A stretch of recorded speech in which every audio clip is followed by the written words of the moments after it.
नमस्कार। आज हम बात करेंगे कि दैनिक जीवन में इतना पूजा पाठ करने के बाद भी हमें उसका फल देर से क्यों प्राप्त होता है या नहीं प्राप्त होता।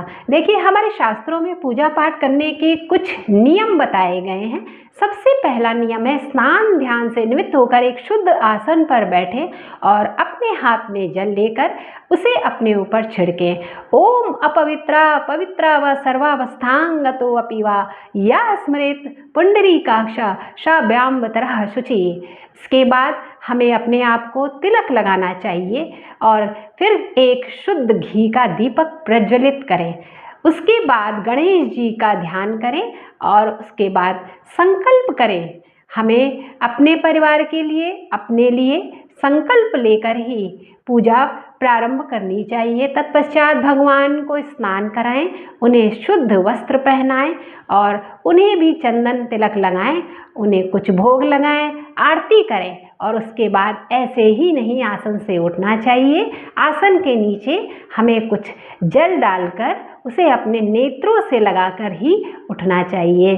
तो इस तरह से अगर आप इन नियमों का पालन करके पूजा पाठ करेंगे तो आपको फल की प्राप्ति होगी। यदि आपको मेरा यह सुझाव अच्छा लगा हो तो कृपया मेरे चैनल को लाइक सब्सक्राइब करें।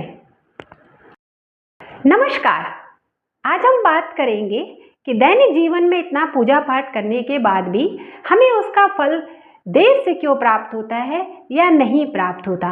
देखिए, हमारे शास्त्रों में पूजा पाठ करने के कुछ नियम बताए गए हैं।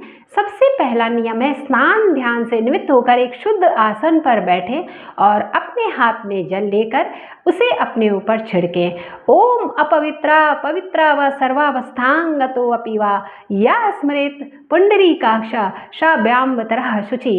इसके बाद हमें अपने आप को तिलक लगाना चाहिए और फिर एक शुद्ध घी का दीपक प्रज्वलित करें।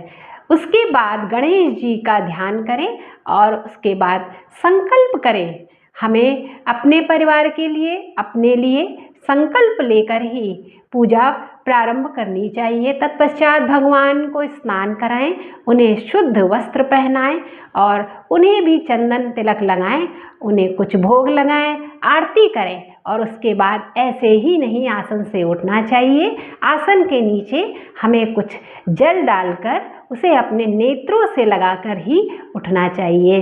तो इस तरह से अगर आप इन नियमों का पालन करके पूजा पाठ करेंगे तो आपको फल की प्राप्ति होगी। यदि आपको मेरा यह सुझाव अच्छा लगा हो तो कृपया मेरे चैनल को लाइक सब्सक्राइब करें।